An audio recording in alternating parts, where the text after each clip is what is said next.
hear some cool updates. Awesome, thank you, great.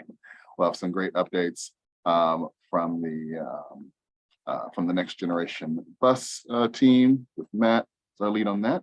And then we'll have Q&A, and then like I said, we'll talk a little bit about some of the things that we're hoping for with the upcoming administration. So let's jump right in.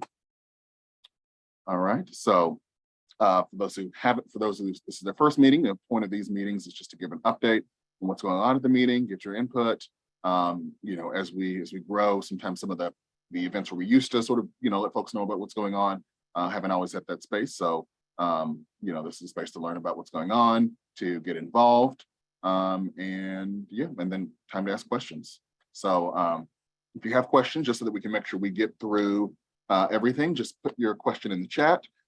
Try as much as possible, just because we're going to wait to the end to get those questions, to try to, you know, put what the question is about in there, so that way when we get to the end, we don't see you know, what was that about kind of question. That way we know what what you wanted us to address. So all right, actually I'm going to skip the regional rail thing because I think Ethan might join us towards the end. So so for mobility hubs, we've been working on our mobility hubs toolkit for quite some time, but we took a little bit of a pause earlier in the spring and summer to incorporate some really good feedback from one of our partners, just to make sure that we were being as inclusive as possible in the language, and then also just to really streamline and really hone in on one clear audience. That way the document could be as useful as possible to the audience that we're, you know, most kind of concerned about.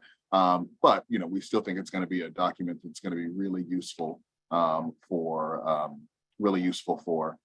wide range of folks.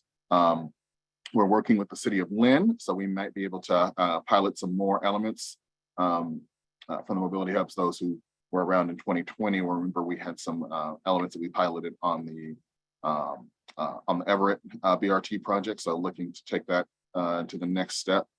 Anything to add, Matt? Oh, you're on mute. We're just continuing to engage with ITDP, who also we worked with in Everett.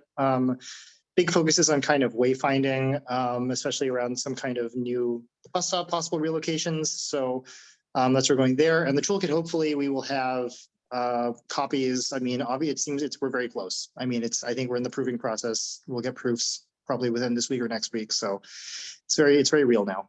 Yes, really exciting project. It's taken about 3 years, but I think in those 3 years, it's gone from what would have been just a little small, you know, just a little small booklet to what we think is going to be a really great, and, you know, hopefully say so ourselves, authoritative guide. And so definitely a huge hats off to the Mobility Hubs team that's been working on that for quite some time.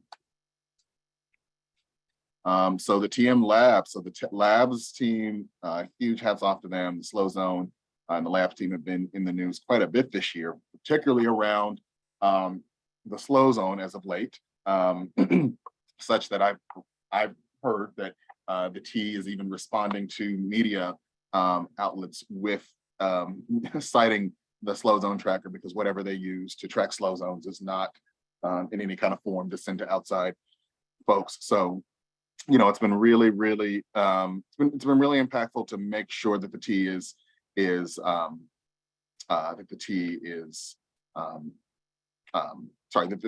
fulfilling what they said they were going to do, which, you know, clearly they haven't been in terms of the slow zones that they said that were going to be fixed, that have not been fixed, and new slow zones that have popped up. We're going to be rolling out some new features to the data dashboard and to the train tracker. So we're really excited about that. And then we're also looking into how we can use or how the Labs team can can work on blue bikes. One of the big success stories of the Orange Line shutdown was I think a tripling of ride. I mean, just a huge increase in ridership on blue bikes. So looking at what data tools we can use to help influence policy. Matt, were you going to say something? Oh, no, yeah, just saying, like, I think, like, you know, there's obviously a lot. I think the biggest things here is that the team has really continued to work really well on the slow zone tracker and other improvements there. And kind of continued to refine some of these tools, which I think have served as crucial resources for the transportation community in Greater Boston. And especially, I mean, we've been really happy to see how the news media has adopted them kind of wholeheartedly as not just guides, but as authoritative resources. And so I think that's kind of, we're really proud of the Labs team being able to like kind of produce that kind of professional tool that serves as a real resource for the media here in Greater Boston. I think that's kind of unique. I don't think there's probably that many organizations nationally that are doing that kind of work. And I think that's probably one of the things that we are most proud of here. But Yeah, that's all. and I think what makes it really authoritative is that this is the T-zone data. You know, this isn't us going and finding stuff. This is the T-zone data, but we are we're presenting it in ways that are easy for people to understand, and we are pulling out specific things that the T is not too keen to share because it doesn't make them look good. But that's, you know, we're as they're finding out, we're not their PR department, so our job is to you know, let folks know the facts. So some organization-wide updates. So our end of the year development campaign is starting next month. A lot of you all are already you know, donors or members, and so we definitely appreciate that. So this you know, this fall season, this fall winter season that we're entering into is a great time for you to share information with your friends about Transit Matters. One of the things that was a huge success for us last year was really taking advantage of the corporate matching campaign. So for a lot of folks who work, particularly in tech, but also just some other very large organizations, they have a matching program for nonprofits. And so we were able to see huge success with that last year. Really, I mean, there were a number of people that helped, but there was one person that we could trace, I think about 50 or 60 donations to this one person. So that's to say that every person can have a huge impact. So to your friends about Transit Matters, let us know if your company does donation matching. We can help you with presentations, info. We can register ourselves on whatever, you know, donation portal that the company uses. So, you know, definitely, we need your help on the development. And at the volunteer fair next week, you know, the development team will be there talking about their needs. So if that's something you're interested in doing, we would welcome your help with that. Some other really, really exciting news is that Transit Matters is hiring. So we're hiring for 2 full-time positions, which is a really big deal. You know, for a while, it's been well, one, it started out as just me. Then we've got an intern, then we've grown, and we've had staff for a number of years, but this is our first time hiring for, you know, 2 brand new full-time permanent positions. We've been lucky to have incredible staff, including Matt, who, you know, started intern, you know, just 20 hours, and then it just slowly organically grown into a position. But as folks are, you know, transitioning on to other things, as sad as that is, it's opens up new opportunities. So if folks are interested, transitmatters.org/careers. You can also send me a message, and I can, you know, tell you more information about those positions. But online, I'm going to put that in the chat as well. But online at transitmatters.org/careers, there's some great details about both of those positions, and we're accepting applications at least through the end of November. We've got some great candidates already, but would welcome and would love to see more. And then for Northeastern students, we've had a great partnership with Northeastern University for a number of years, where we've had co-ops, so folks who are doing a full semester or really a full half year, just about, where they are working full-time in the workforce. It's an awesome program that Northeastern has. And so if you're a Northeastern student, or you know a Northeastern student who is interested in social media, interested in policy, and has social media skills, definitely look into the Northeastern co-op portal. Again, you can also reach out to me, send me a direct message, and we can get some more information about that.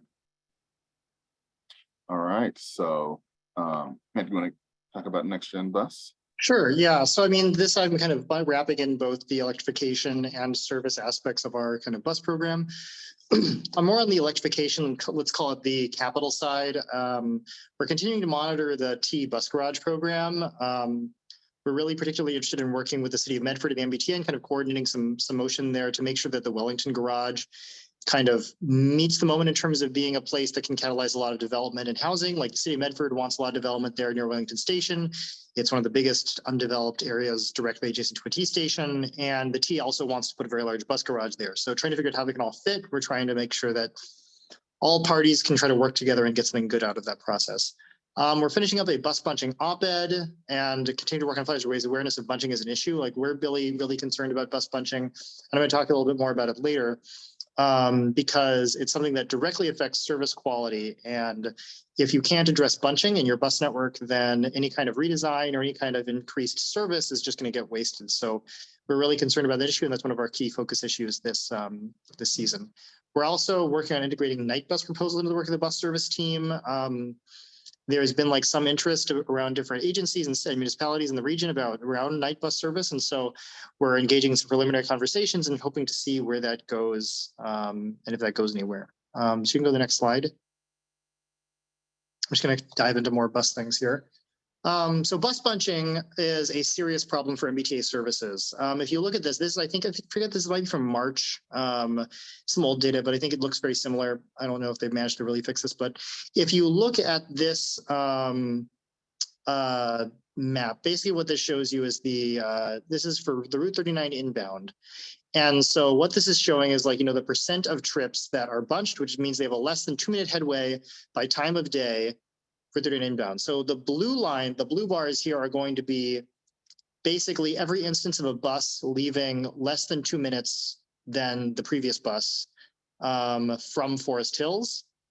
And the orange bar is going to be the number of buses that are arriving at, I guess it's Back Bay or Copley. I forget which one is the actual terminus. Back Bay. Oh, sorry. Back Bay or Copley with a headway of less than 2 minutes. Headway being the time between services at Back Bay or Copley by the time of day. And so you can see that at certain times of day, right? If you look in the weekdays in the afternoons, you've got almost 20 to 25%, between 15 and 25% of all buses leaving Forest Hills bunched and arriving at in Back Bay bunched.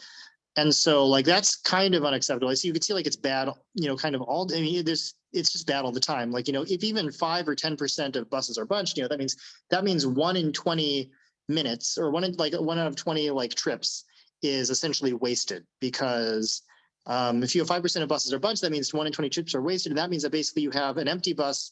You have 2 buses going right after each other to stop. You are now kind of providing only 1 bus's worth of service in terms of number of arrivals per hour with 2 buses. So you're spending twice as much for worse service. So and then you have a large gap after that bunch. So it's bad overall. You can go to the next slide. And this data work was done by Austin Paul, has been working on some of the bus bunching data, and we have some really interesting stuff there. So what's the answer to this? One thing that we're really keen on kind of pushing as a policy solution is headway management or headway maintenance. And this is basically currently the T operates using a scheduled system.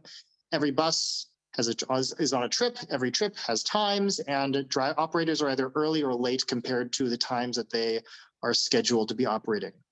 If you shift to headway maintenance, then your early or late basically depends on how much time has passed since the last bus passed by the location you're currently passing. And so what this means is that, obviously this is a very different mode of operation, and it relies on operators, dispatchers, and inspectors to kind of implement a new and different operations policy.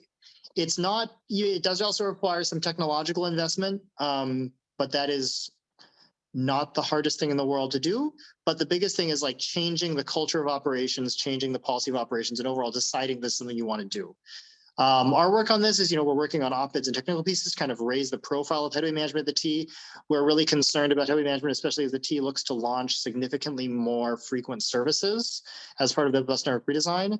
And we're also working with partners for operational improvements, trying to get people like the city, people like other nonprofits and advocacy organizations, other kinds of key institutional stakeholders to really remind the T and push the look, We love sometimes, in some cases, we love that you are making these improvements to the bus network, but you really need to fix your operations or else the lines are not meaningful.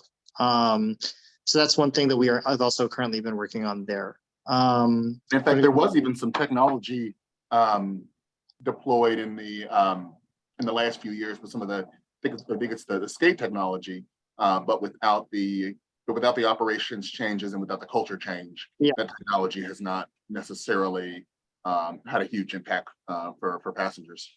Yeah, and currently, like, we have kind of ad hoc headway management, right? If you've ever been, I don't know, I take the 57 a lot because I live in Brighton. And so the 57 occasionally, if it's running very poorly, you'll see sometimes the 57 will turn into a 57A, a short turn at Oak Square. And that will, instead of going all the way to Watertown Yard, will turn around at Oak Square to fill in a gap in service going the other way. That's great. That requires active management and can't be done using a policy. With headway management, you are essentially always managing those headways, and you are always making sure that, like, you are spaced up from the guy in front of you. If you're too close, maybe you wait up a little bit. Maybe the guy doesn't do any pickups to let you pick them up instead, right? You know, there's ways to space it out, but it requires coordination and management between operators, dispatchers, and inspectors. And that's hard. It's hard to change cultures and it's hard to institute practices, especially as we've seen with the FTA investigation. Other parts of the T, granted, very different from the bus parts, the rapid transit sections, sometimes they don't even have operating manuals for the rapid transit lines. So it's definitely a real shift, but it's something that we hope to kind of keep on pushing. Next slide.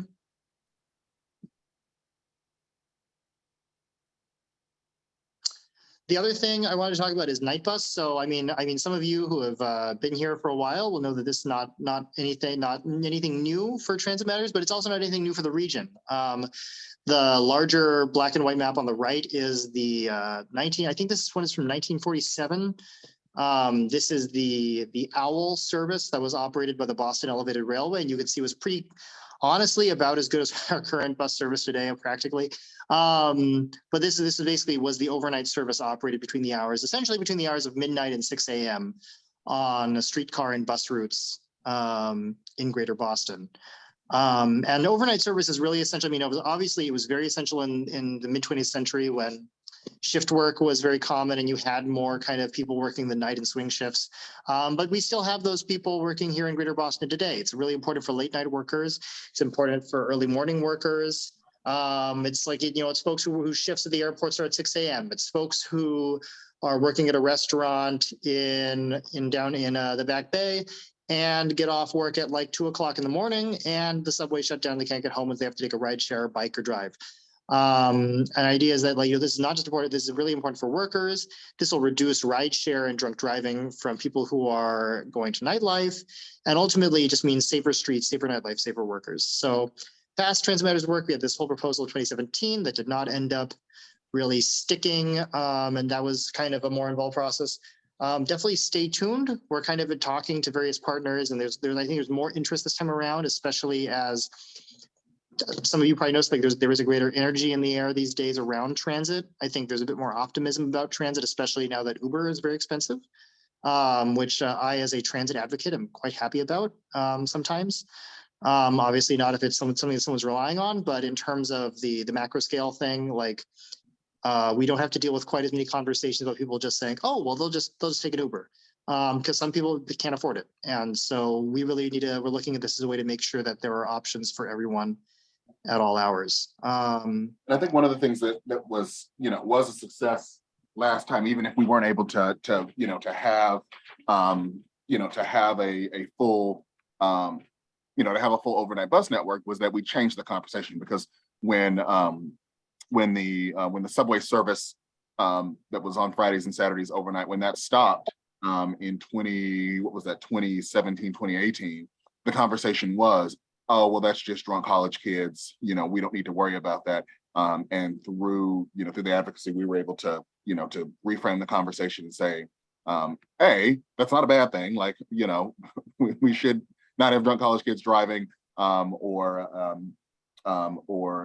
taking Uber and Lyft, but also that the conversation is way broader than that. That it's the back, as Matt said, it's the back of house staff at kitchens and restaurants. It's all of the shift workers.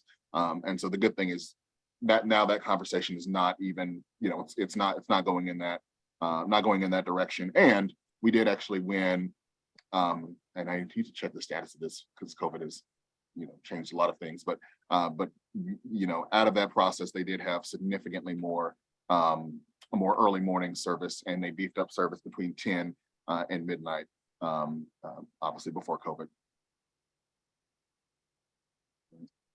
And then we were gonna, is this is your last slide on the bus side of things, right? Yeah. Okay. And then we'll, Ethan, let me know if you're. I'm good to go. All right, great. Let me go to your slides. Excellent. Yep.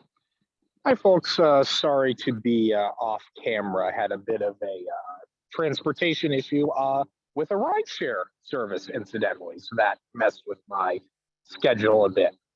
So quick report on regional rail. So we're continuing to work on releasing our line-by-line reports.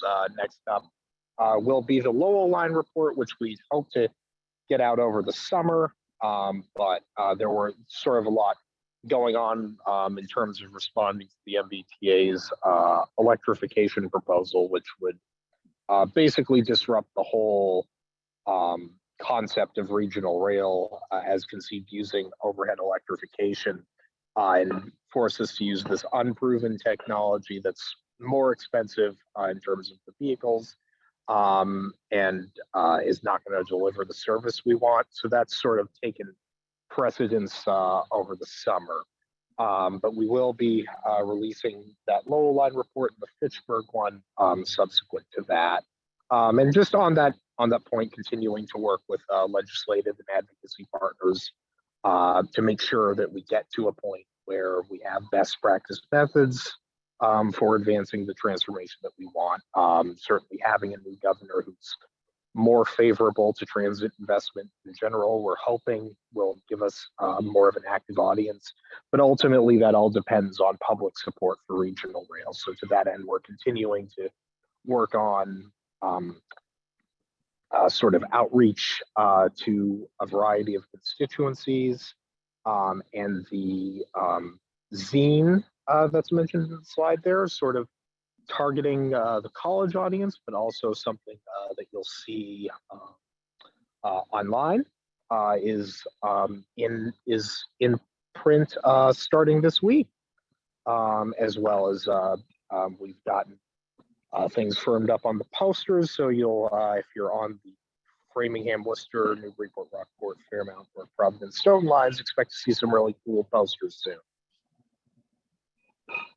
Awesome. And then, one of the things that was, again, a silver lining from the Orange Line shutdown was that it showed how commuter rail, can really be used to help us while we're trying to get the subway network, rapid transit network into a state of good repair. And my understanding is that it's, the counts were a little bit off, but or not off, but the counts were it's hard to get 100% accurate counts, but that somewhere between 7,000 and 8,000 additional trips were made on commuter rail during that each week as a result of stopping at stations that the train normally doesn't stop at, and by lowering the fares. This wasn't even with a significant increase in overall service. So that just shows how even doing a few elements of regional rail can have a huge impact. And so I think that puts us in a good position. And then something that we can talk about towards the end is that at least one of the lieutenant governor candidates is a big supporter of regional rail. And so if she becomes lieutenant governor, then that I think that makes raises the profile of regional rail and of gateway cities. So excited to continue that work. So we've got a few more little announcements, and then we can get to question and answer.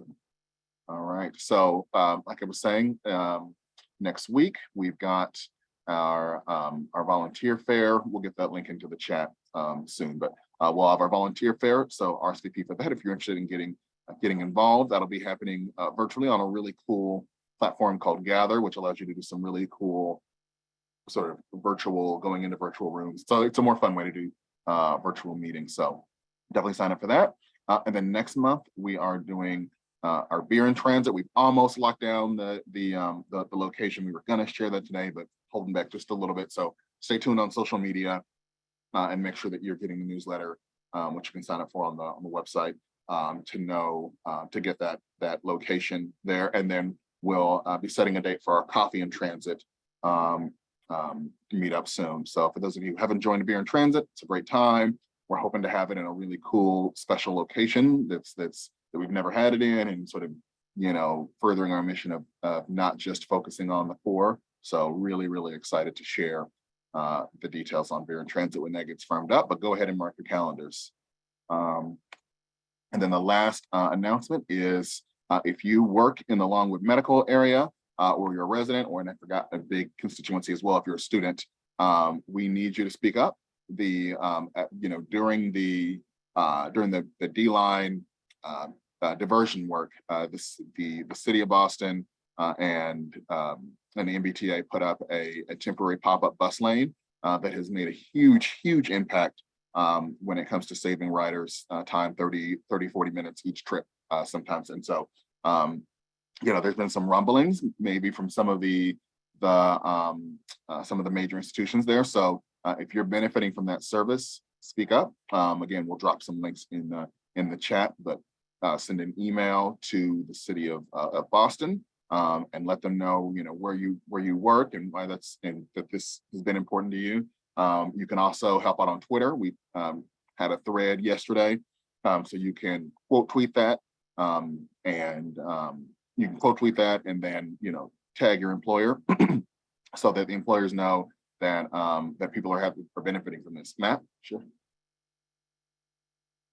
Yeah, and also, like, of course, just, you know, even just directly telling your employer, talking to whoever does transportation coordination for your institution or anything like that, like just making sure that people at your institution or employer or, you know, neighborhood association, whatever it may be that may be in this area, that they know that people support this and they're not just hearing from people who are complaining about not being able to drive 30 miles an hour or whatever down Brookline Ave. So this is something that, like, you know, no matter what the bus service looks like in the future, there will be lots of bus service on Brookline Ave. There is today. There's already multiple routes that overlap there. And so it's really crucial that we see transit priority along this corridor, eventually probably center running along this corridor. So no, that is really, really crucial. And we really would love to have as much support from anyone who lives or works in Longwood. So yeah. And as typical with these things, you know, if there's 10 people, six of them are driving, 4 of them are on the bus or taking other modes. You know, they hear from 2 of the drivers, the other 4 drivers don't care. And then, you know, sometimes they don't hear from the other, from the 4 or 5 other people who are taking other modes. And so, you know, that's how a lot of sometimes things that are working really well and that people like get reversed because they're only hearing from just we'll say the squeaky wheels. So awesome. And then Q&A and discussion. So we'll open this up here. I'm gonna stop my screen share for a minute so that I can get those links for you all to put into the chat. But then we'll open it up for questions. So Matt, I might ask you to help take the first few questions while I try to links.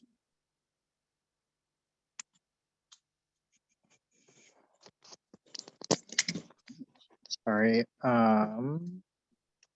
Chat. Okay.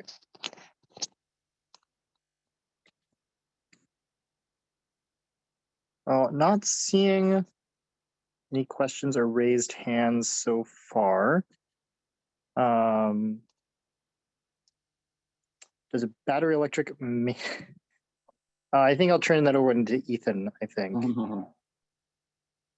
So there are battery electric locomotives, but they don't have, they aren't, the bottom line with any sort of battery technology for rail is it's not used for very high frequency service, nor is anyone outside the MBTA looking at them for high frequency service.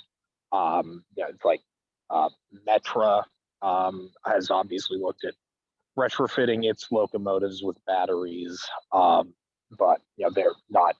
It's not in connection to any sort of service increase.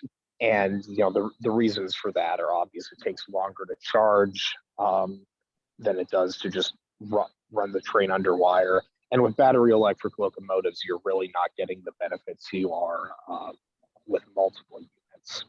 And battery electric multiple units exist, but they're, again, a technology in their infancy that we shouldn't be relying on. So so the bottom line is it's just not a very useful technology for high frequency rail service, which is what we should be moving towards.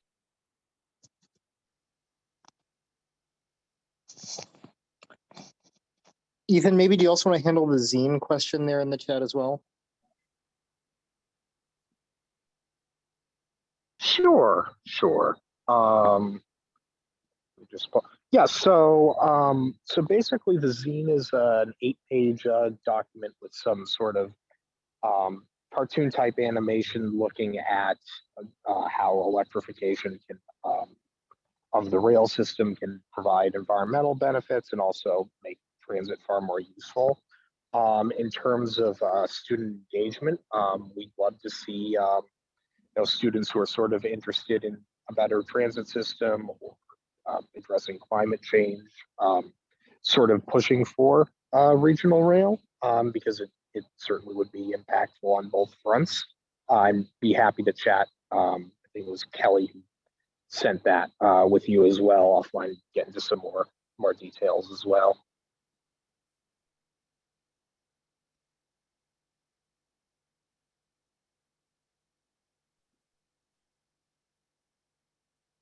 And I see I'm responding to it in the chat, but I'll say it out loud as well. So Cedric asked, if you don't live in the area, what can you do? Right now, don't live or work in the area. Right now, the biggest help we can get is from folks who live in that area, because that is unfortunately who live or work in there, because that's unfortunately who the major institutions are going to listen to at this moment.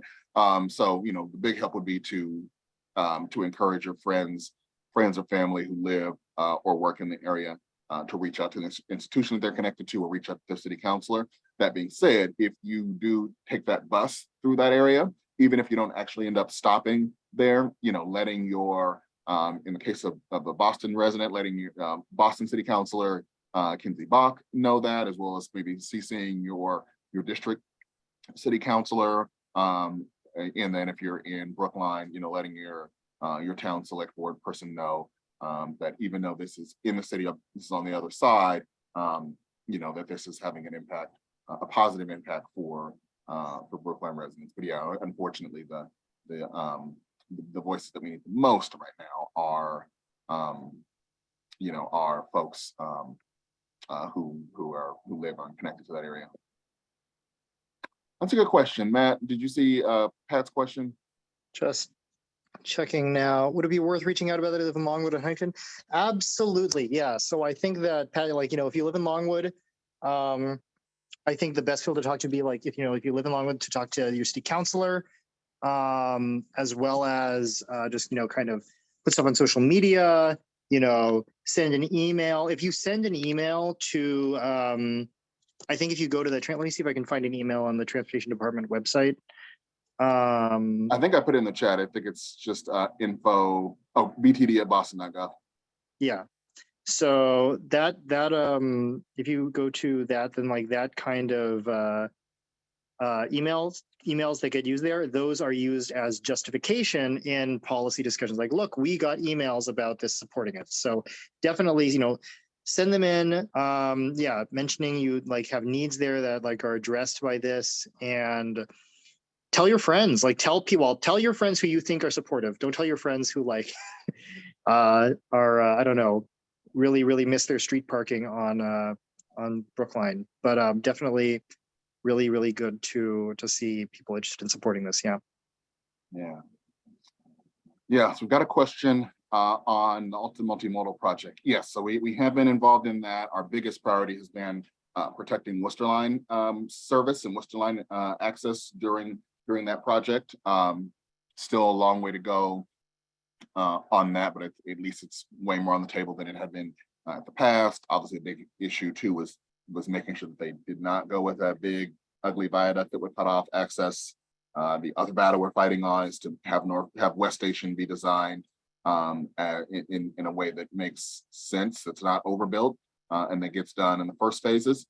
We have been talking with Councillor Burhan Azim in Cambridge, who's been really big on pushing the Grand Junction Railway. I know the city of Cambridge is either the city of Cambridge or the Cambridge development plan. Their version of the BPDA is funding a study on that. Yeah, I mean, we don't have a super firm sort of grasp on that because, or not grasp, but firm like position on that, because there's just a lot of factors going on there. You won't really be able to access West Station probably until the highway construction is done. But we definitely support the fact that the city of Cambridge is doing an analysis on what are the options there, and what it can take. Awesome. And then Ethan responded to a good question from Thomas in the chat about where the MBTA's interest in battery powered commuter rail trains comes from, and the hesitancy to electrify the system. Yeah, a lot of concerns, but mostly just wanting to reduce fixed infrastructure. The way I see it is like the T knows it has very limited operations funding, and the thing about fixed infrastructure like battery, like overhead wire, is that it does require dedicated operations staff that they do not already have. Whereas, like if you have battery locomotives, you can use the existing staff you have that you have currently trained for diesel locomotives. You can just train them to do the battery locomotives. Whereas if you have overhead wire, now you need to increase the total number of people on payroll to handle things. And to address the point, yes and no. It could be theoretically just be electrified by using electric trains. Amtrak already has electrified infrastructure from Boston all the way to Washington, D.C.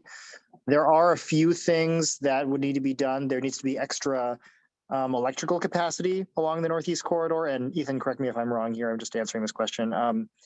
Additional electrical capacity as well as layovers need to be electrified in Pawtucket, as well as possibly electrification of other tracks. So it's not quite as simple, but it is definitely not a huge lift.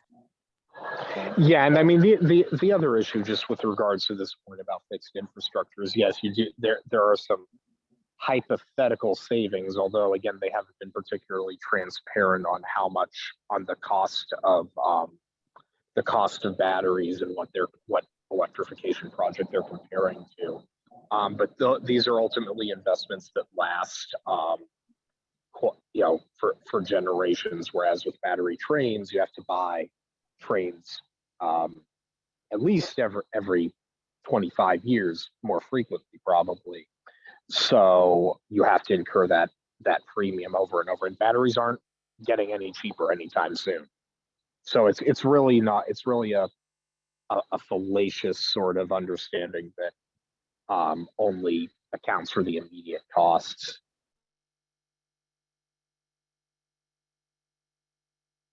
But great question. I'm also putting a link to the newsletter.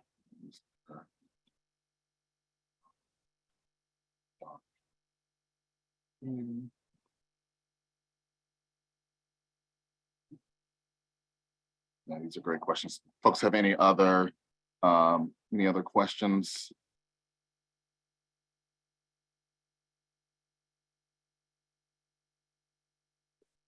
Not, I can segue us to the, exactly. Well, and Daniel, that was the thinking under the previous board, because the board wanted to see them get something done soon. The new board is just out to lunch, and there's not as much willingness. So the bright idea at the T now is to skip doing any kind of demonstration of something that is actually extant, that actually exists now, and put all of our eggs into a theoretical basket of what battery trains might do in the future. So yeah, not exactly the most not exactly the smartest plan in our our mind, our thinking. So, but hopefully that's something the next administration can do, is say yes. Because my understanding is that Amtrak is very slowly electrifying that one platform, that one stretch of track in Massachusetts, which would then allow you to run, you know, an MBTA service fully electrified from Boston to at least Providence to demonstrate it. So that's probably one of the things that we'll be pushing for, because I think doing that makes it a lot more real versus just sort of, you know, looking at consulting studies and hoping that you know, that their chosen technology works. Awesome. Well, I can transition us to a hopeful note. Oh, one last question. Yeah, Ian's question is TM monitoring the East Boston ferry pilot. The whole ferry network seems disjointed and poorly communicating with the public. As a cyclist, the ferries provide an excellent link to parts of the city that would not allow for bikes to be used on subway lines during peak hours. Yeah, we're not monitoring it super closely. We just haven't had as much capacity. And that reminds me that I should reach out to our partners at Boston Harbor Now. Yeah, Boston Harbor Now, and what is it? Yeah, so Alex just to Brown. be, I guess maybe to add some context here. So this ferry pilot was the result of an explicit kind of legislative directive, Yeah. which included, I believe, funding and the directive to start a pilot program with the ferry to East Boston. So that's kind of why this kind of came out of, seems like it came out of nowhere. Like the T did not really want to do this or expect to do this, but they have to do it. I do agree that there's a lot of different opinions on this. I personally think that ferries are a good way at buttressing bike access, especially I think for East Boston, which sees a lot of usage of the Greenway, which terminates near the ferry dock. So I do see this as being a good way to provide that bike access into downtown, if it's advertised and really tried to like leverage and get the service going. So yeah, exactly, during the summer shutdown, exactly. Yeah, I mean, I think the biggest thing is that right now it needs better communication, needs a bigger presence. I was talking to somebody who said they went there and they saw the boat and it wasn't clear, and someone was making the joke of like, yeah, you got on a boat with no markings, no, you know, no signage, you know, the people weren't wearing like official MBTA clothes, you could have been kidnapped for all they know. And it's like, it's a funny joke in the moment, but it's that is something that, if you're a first time rider and you're not clear what you're getting on, that might start turning some people off or have some people confused and not knowing what boat is actually there. So, it actually does need to be marketed better. So I know that was something that when I spoke with Alice Brown from Boston Harbor Now, more just on a more casual, quick thing, it was definitely something that they're aware of, and their vision for ferries is much more integrated into the T and is better communicated, so on and so forth. I think that they're trying to push them to perhaps make that service better. I'm not sure if they're going to continue that through the winter or if it's going to go away and give them a time for a relaunch. I think it's a 1-year pilot, isn't it? Like, doesn't it go through? I think it goes through winter. Does it? Okay. Yeah, I mean the ferries normally run through the winter. I think generally they're fairly. Oh yeah, reliable. the Inner Harbor ones do. Yeah. Exactly.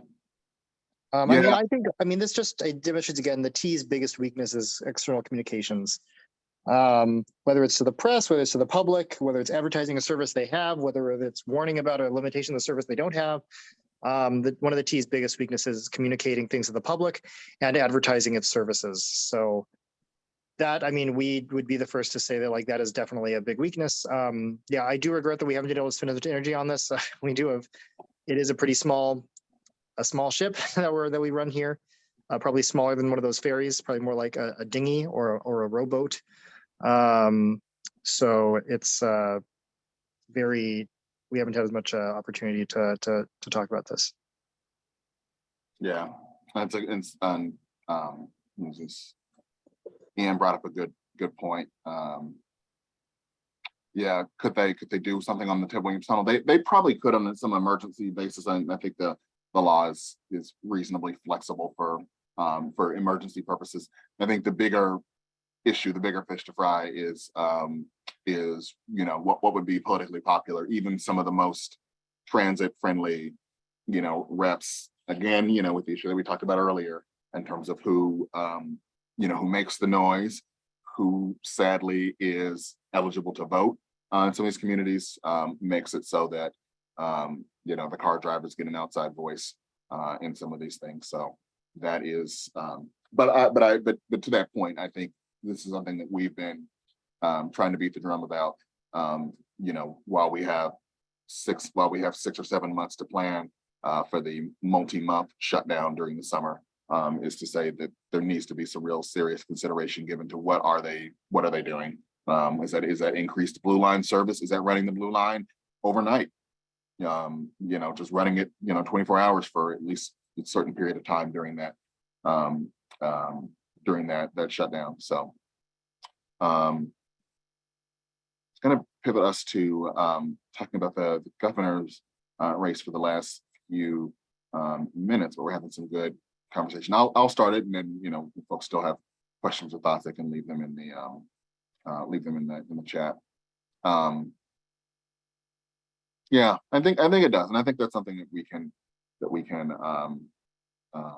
can bring up and push and say, and I think especially the emergency vehicle angle, I think is a really important part that could help push some of the folks who are maybe more waffly on transit. But yeah, I just want to spend the last few minutes, folks can just put it in the chat if they'd like, but just sort of what are some of the biggest hopes for change with the new administration. One, it just would be good to end on a high note, and two, these are things that we are this is some of the feedback and things that we're taking. We're trying to figure out what our priorities are for the upcoming year. So feel free, and I'll write this in the chat as well.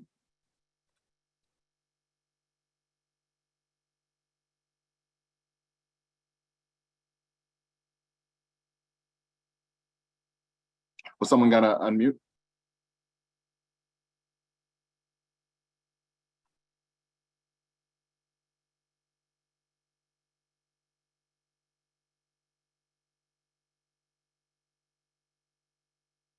I know for myself, my biggest hope is that we just have an administration that is more open to trying things. One of the things that was interesting, didn't happen very often, but it could happen on some small, lower level things that was a big deal. That was a big, stumbling block with the previous secretary was the Mass Ave the Mass Ave bike lane, and how that happened relatively quickly. And so it's my hope that we have, the next administration has more people empowered to say yes, or to say at least maybe, and let's up our sleeve and try, and let's try it, or let's at least sort of operate from a place of I think we can do this, and let's prove that we can't versus or sorry, I guess let's get that wrong, but you think folks get what I'm saying. And then Matt, there's a question here from Nelson. So maybe yeah. So if you're already a kind of a registered volunteer, then you can just get involved, come to the meetings. Otherwise, reach out to our volunteer coordinator. Do we have an email address that's the best place to sign up, or is there a form? Yeah, there's the form.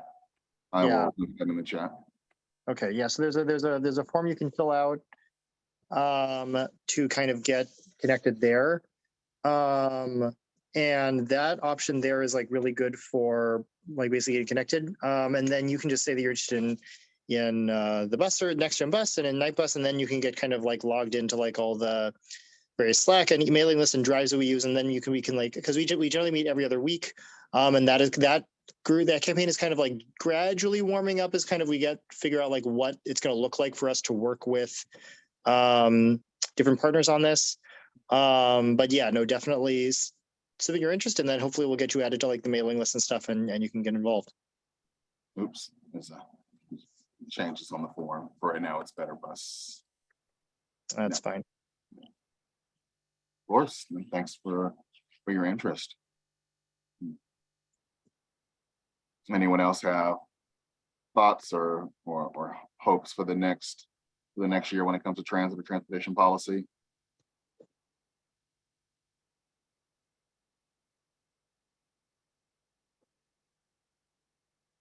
I'll put Tim on the spot.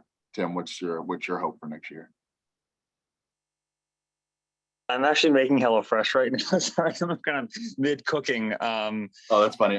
Yeah, my hope is I was also going to say just increased transparency in things and just being honest.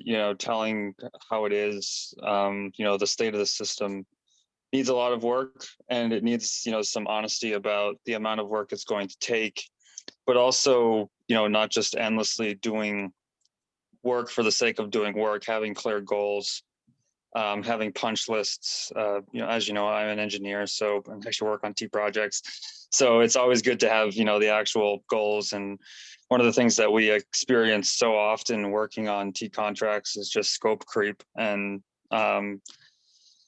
or having unclearly defined scope. So I hope this next administration can really hone in on what needs to be done, how to do it, grouping shutdowns and diversions together, because we have, I personally am working on a lot of Orange Line Southwest Corridor work, and it's going to require some additional shutdowns, and they need to, really coordinate that together in the coming years. Absolutely. Ethan? I would say I'd like to see, more of a, in general, more of a multimodal approach, sort of taking center stage. Like obviously, regional rail is something that I personally want to see a lot of progress on for obvious reasons. But like integrating the bus network so there's more bus connections to places that aren't just to downtown Boston. I think that needs to become more of a planning. Yeah, absolutely. And then things like bike infrastructure, making sure that there's that when we build bus lanes, we're building in bike infrastructure, that we're looking at more rail trails that can be first mile, last mile connectors to transit or bus hubs. Matt,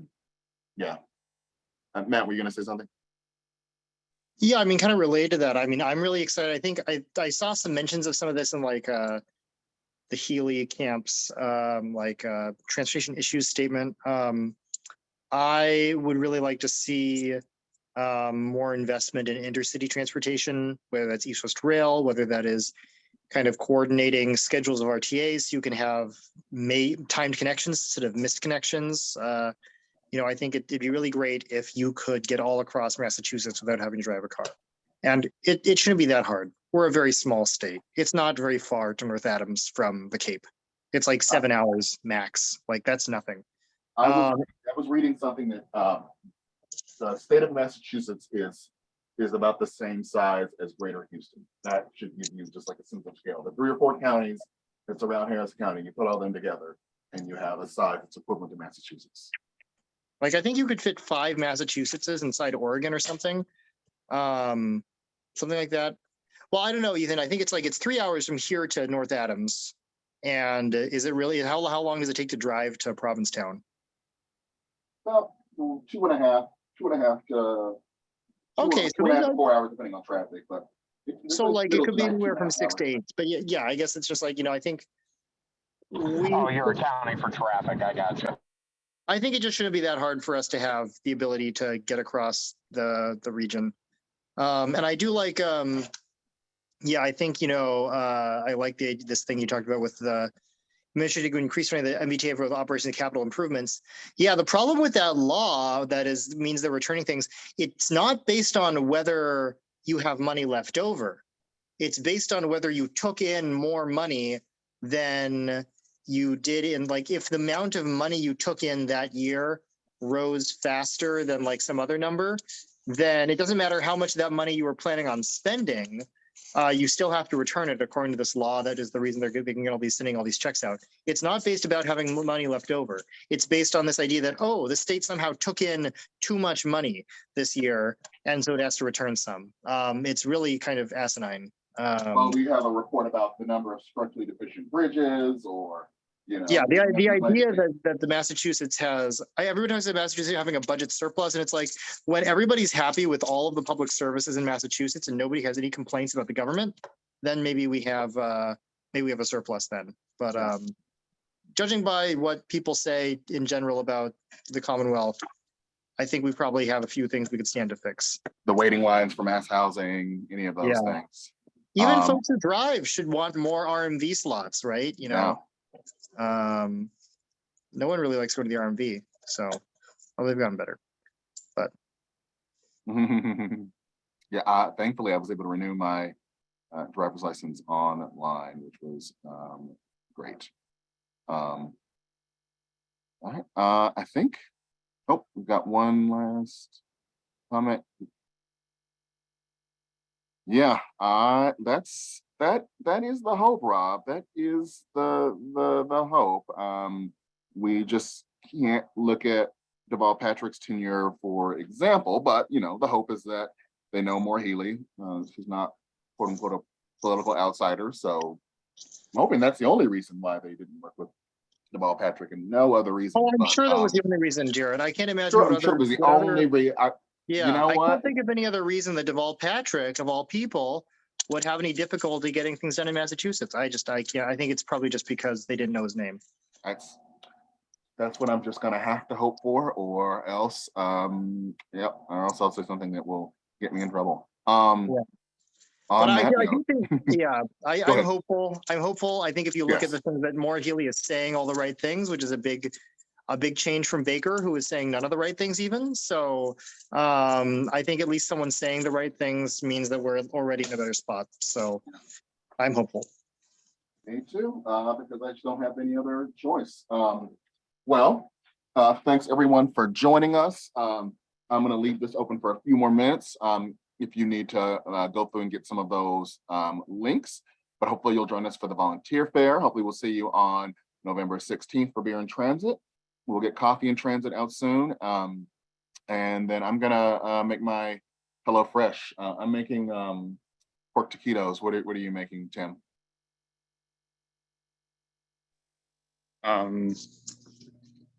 Sheet pan Monterey Jack unfried chicken with carrots, potato wedges. Sounds pretty good. Sounds pretty good.